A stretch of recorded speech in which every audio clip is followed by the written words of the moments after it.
Welcome to social post. నేను Nihal. So, మనం ఒక 10,000 పెట్టి ఎస్ఐపి గాని, మ్యూచువల్ ఫండ్స్ గాని ఇన్వెస్ట్ చేసినట్లయితే ఎప్పటి నుంచి మనం విత్‌డ్రా చేసుకోవచ్చు? దీని గురించి మాట్లాడడానికి విజయ్ కర్ణం గారు ఉన్నారు. మహా క్యాపిటల్ ఫౌండర్. ఒకసారి మన సార్‌తో మనం మాట్లాడదాం. Hello sir, welcome to social post. Hello అండి, థ్యాంక్ యూ. సార్, ఇప్పుడు నార్మల్‌గా ఒక జాబ్ చేసే వ్యక్తి అంటే ఎవరైనా జాబ్ చేసే వ్యక్తి అంటే మిడిల్ క్లాస్ పీపుల్సే ఉంటారు మాక్సిమం. సో, వాళ్ళు ఎస్ఐపి చేయాలనుకుంటున్నారు. ఒక 10,000 తక్కువలో తక్కువ.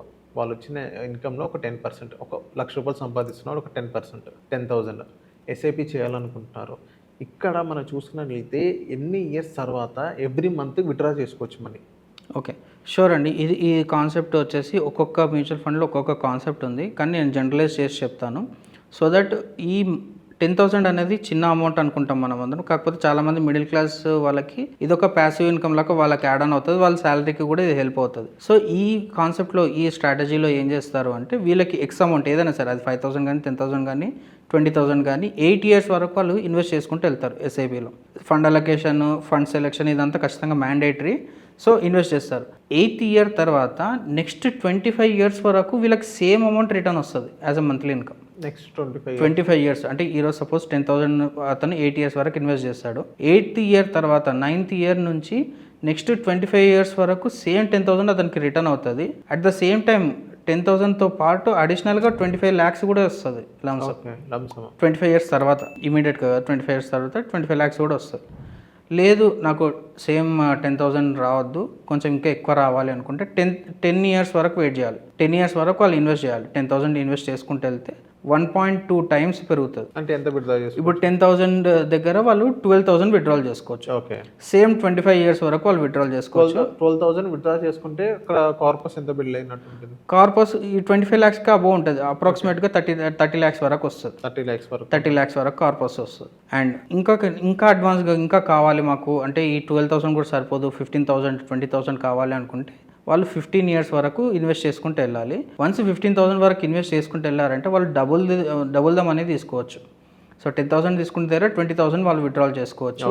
20,000 విత్‌డ్రాల్ చేసుకుని కార్పస్ కూడా వాళ్ళకి డబుల్ అయిపోతుంది. ఓకే. సో ఇట్లాగా వాళ్ళు ఎంత అమౌంట్, తక్కువ అమౌంట్ అని మనం తీసేయాల్సిన అవసరం లేదు. ఆ తక్కువ అమౌంట్తో కూడా మ్యాసివ్ రిటర్న్స్ బిల్డ్ చేసుకోవచ్చు. At the same time lump sums amount కూడా వాళ్ళకి జమ అవుతుంటుంది. సో ఒక క్యాలిక్యులేషన్ ప్రకారము 10,000 ఇన్వెస్ట్మెంట్ చేస్తే ఇదే కాన్సెప్ట్లో పర్టికులర్ ఇయర్స్ తర్వాత ఎవ్రీ మంత్ 40,000 విత్‌డ్రాల్ చేసుకోవచ్చు. అండ్ ఎండ్ కార్పస్ వచ్చేసి మనకి 90 lakhs కూడా వస్తుంది. ఓకే. సో ఇది లైఫ్ చేంజింగ్ స్ట్రాటజీ అనమాట. ఇది ఒక్కటి ఫాలో అయినా సరిపోతుంది, వేరే ఏం ఫాలో కాకపోయినా సరిపోతుంది. కాకపోతే ఈ 10 lakhs ఇక్కడ ఇంత జాగ్రత్త పెట్టుకుంటున్నాము, ఫండ్ రీబ్యాలెన్సింగ్ చేసుకుంటున్నామా లేదా, every 2 years 3 years correct proper allocation అవుతుందా లేదా, రిస్క్ ఎక్కువ తీసుకుంటున్నామా తక్కువ తీసుకుంటున్నామా, అండ్ 5 years కంటే 10 years కంటే మేము ఉండలేము అనుకుంటే వాళ్ళకి వర్కౌట్ కాదు. డెఫినెట్గా ఇది లాంగ్ టర్మ్ మాత్రమే వాళ్ళకి వర్కౌట్ అవుతుంది. అండ్ ఇన్ బిట్వీన్ దీన్ని స్పీడప్ చేసుకోవాలనుకుంటే ఎవ్రీ ఇయర్ వాళ్ళ లంసమ్స్ కూడా ఇన్వెస్ట్ చేసుకోవాలి. దీంట్లో లంసమ్స్ ఇన్వెస్ట్ చేయాలని లేకపోతే స్టెప్ అప్ పెట్టుకోవాలంటారు? Both the way will work. Step up కూడా వర్క్ అవుతుంది. స్టెప్ అప్ కొంతమందికి ఫ్లెక్సిబుల్ ఉండరు. కాకపోతే ఇయర్లీ వన్స్ ఐదర్ బోనస్ రూపంలో కానీ లేకపోతే ఏదైనా ఇన్కమ్ వచ్చింది, ఒక 1 lakh 2 lakhs వచ్చింది అనుకుంటే వాళ్ళు దీనిలోనే టాప్అప్ చేసుకోవచ్చు. లేదు, మీరు అన్నట్టుగా స్టెప్ అప్ ఒక 10% 15% చేసుకుంటాము అనుకుంటే ఇంకా స్పీడప్ అవుతుంది ప్రాసెస్. అంటే మీరు జనరల్గా 15 yearsకి ప్లాన్ చేసుకుంటే 12 yearsకి మీకు ఆ రిజల్ట్స్ రావడం స్టార్ట్ అవుతుంది అనమాట. ఓకే. సో ఈ డిఫరెంట్ టైప్స్ ఆఫ్ స్ట్రాటజీస్ ఉంటాయి. కానీ ఎప్పుడైనా సరే మనం గుర్తుపెట్టుకోవాల్సింది, చిన్న అమౌంట్స్ని తక్కువ అంచనా వేయకుండా డ్యూరేషన్ ఎక్కువ ఇచ్చినాం అనుకోండి, దాని రిజల్ట్స్ కూడా చాలా పెద్దగా ఉంటాయి. ఓకే. సో మనం అందరం 50 లక్షలు, 1 కోటి రూపాయలు, 50,000 గురించి మాట్లాడతాము. కానీ చిన్నవి కూడా చాలా పవర్ఫుల్ గివెన్ ద టైం. మన దగ్గర టైం లేదు అనుకుంటే ఎక్కువ అమౌంట్లో పెట్టాల్సి ఉంటుంది. సో ఈరోజు మనం మిస్ చేసి 10,000 రూపీస్ మిస్ చేసినాక 45-50 yearsకి వచ్చినాక నేను 10 లక్షలు పెడతానన్నా కూడా వాళ్ళకి ఆ రిజల్ట్స్ రావు. అంటే ఈ అంత ప్రాసెస్లో మనకి ఇంపార్టెంట్ అనేది టైం. ఇప్పుడు ఈ టైం మిస్ చేసి నెక్స్ట్ 45 years తర్వాత లంసమ్ అమౌంట్ పెట్టే రిజల్ట్స్ రావన్నారు. అవును. కానీ ఇప్పటికిప్పుడు ఒక 10 లక్షలు అలా పెడితే రిజల్ట్స్ వచ్చాయంట. ఐ మీన్ నెక్స్ట్ డే నుంచి విత్ అలా అవ్వచ్చు అంట. అదే అండి, ఇప్పుడు 45 years నుంచి 15 yearsకి ఇవ్వడం ఒక కాన్సెప్ట్, 30 years ఉన్న పర్సన్ 60 years వరకు వెయిట్ చేయడం ఒక కాన్సెప్ట్ కదా. ఇప్పుడు మీరు 45 నుంచి 60 yearsకి వేయడం 15 years టైమే ఇస్తున్నారు మీరు.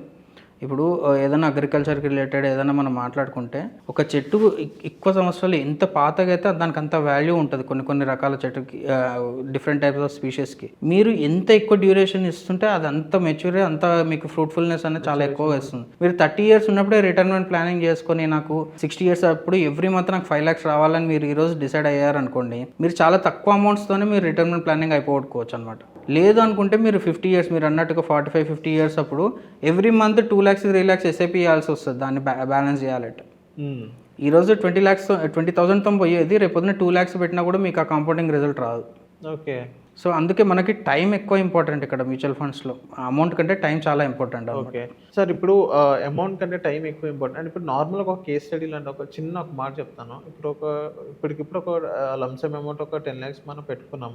నెక్స్ట్ మనం ఒక 5 years తర్వాత మనం విత్డ్రా చేసుకోవచ్చు అని అంటారా? అది ఎంతవరకు విత్డ్రా ఒక 5 years టైం ఇచ్చాం కదా ఇక్కడ. అవును. ఇక్కడ ఎంత విత్డ్రా చేసుకోవచ్చు అని అంటారు? సో అక్కడ మీరు ఏజ్ని నేను కన్సిడర్ చేస్తాను డెఫినెట్గా.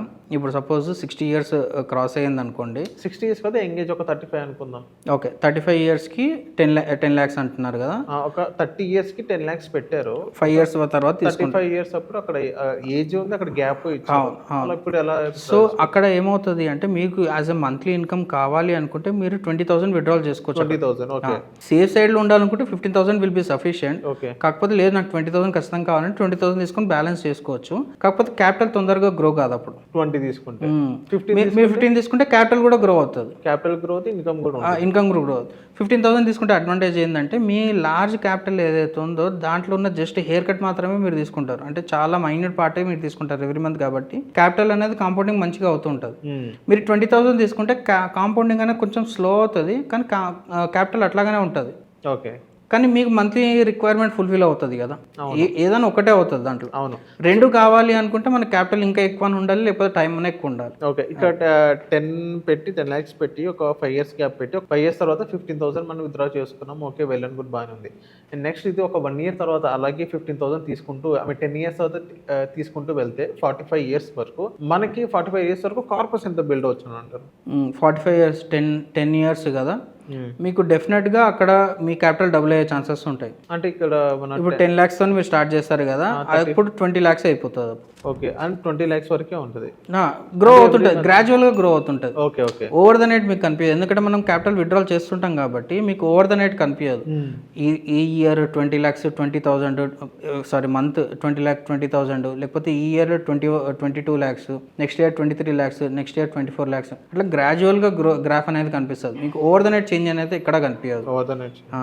ఇట్లాంటి క్యాపిటల్స్, ఇట్లాంటి టైం రిచ్ ఇన్వెస్ట్మెంట్ స్ట్రాటజీస్లో ఓవర్ ద పీరియడ్ చూసుకుంటే కాంపౌండింగ్ అనేది మీరు 10 years బియాండ్ చూసుకుంటే అసలు మన క్యాలిక్యులేషన్ కూడా చేసుకోలేము, అంత పెద్ద నెంబర్ వెళ్ళిపోతుంది అనమాట. అంటే విత్డ్రా చేసుకోకుండా విత్డ్రాల్ చేసుకుంటే కొంచెం తక్కువ ఉంటుంది దాంట్లో. ఓకే. విత్డ్రా చేసుకోకుండా అది కంటిన్యూ అయితే మంచి కార్పస్ అనేది ఎక్కువ వస్తుంది. అంటే ఇక్కడ మనం చూసుకున్నట్టే టైం కూడా మనం కన్సిడర్ చేయాలి, ఏజ్ కూడా మనం కన్సిడర్ చేయాలి. ఎగ్జాక్ట్లీ. విత్డ్రా చేసుకుంటే అక్కడ మళ్ళీ క్యాలిక్యులేషన్స్ కూడా మనం చేంజ్ అయ్యే ఛాన్సెస్ ఉంటాయి.